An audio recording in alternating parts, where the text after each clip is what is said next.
Salam, bugün Amerika Birləşmiş Ştatları haqqında qısa məlumat verəcəm.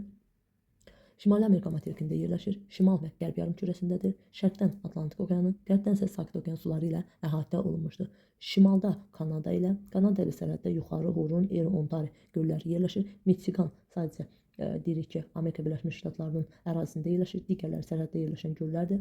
Cənubda isə Meksika ilə quru sərhədinə malikdir ki, burada da Rio Grande çayı yerləşir, sərhəddə yerləşən çaylardandır. 1776-cı ildə müstəqillik əldə etmişdir. 50 ştatdan və Kolumbiya mahalından ibarətdir ki, paytaxt bu Kolumbiya mahalında yerləşir. Federativ respublikadır, həmçinin prezident başçılıq edir. Əhalisinin əsas hissəsi xidmət sahələrində çalışdığına görə post-sənaye ölkəsidir. Ərazisi 9,4 milyon kvadrat kilometrdir. Dünyada deyirik ki, ərazisinə görə 4-cü yerdədir. Birinci Rusiyada 17,1, ikinci Kanadada 10, üçüncü isə Çində 9,10, deyirik ki 6, ABŞ-dır ki 9,4 milyon kvadrat kilometrdir ərazisinə görə.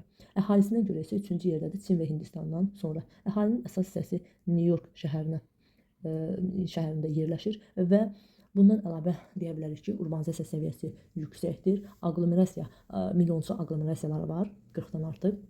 Həmçinin Sakit okean sahillərində yerləşən San megapolisində San Francisco, San Diego, Los Angeles deməli aqlomerasiyalarının birləşməsindən yaranan San megapolisidir. Həmçinin göllər ətrafında deyirik ki, Pitts megapolisi yerləşir ki, Chicagodur, Pittsburghdur, Detroitdir və deyirik ki, Detroitdir və Cleveland aqlomerasiyalarından ibarətdir.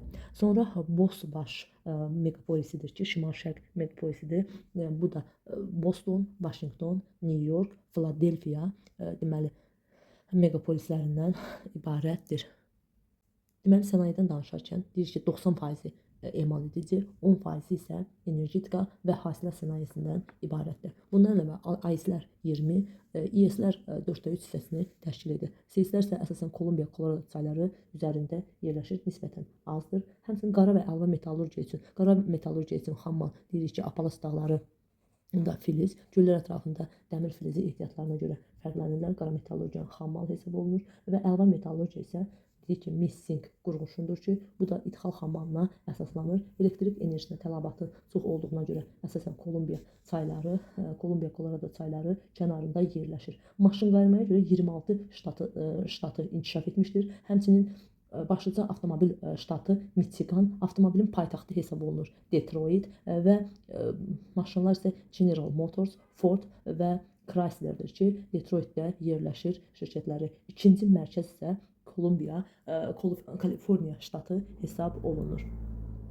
Həmçinin aeroraket kosmik paytaxtı hesab olunur ki, Los Angelesdir. Metal tutumlu sahələr isə orta, qərb və deyirik ki, orta, qərb və şimal-şərq hissəsində yerləşir.